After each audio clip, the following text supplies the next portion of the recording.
menara dhuwur,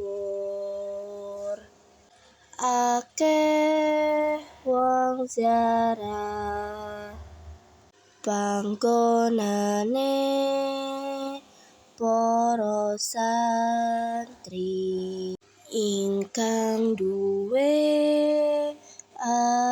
akeh maneka crita. Salah sijine ya iku crita sumur panguripan iso nguripke wong mati.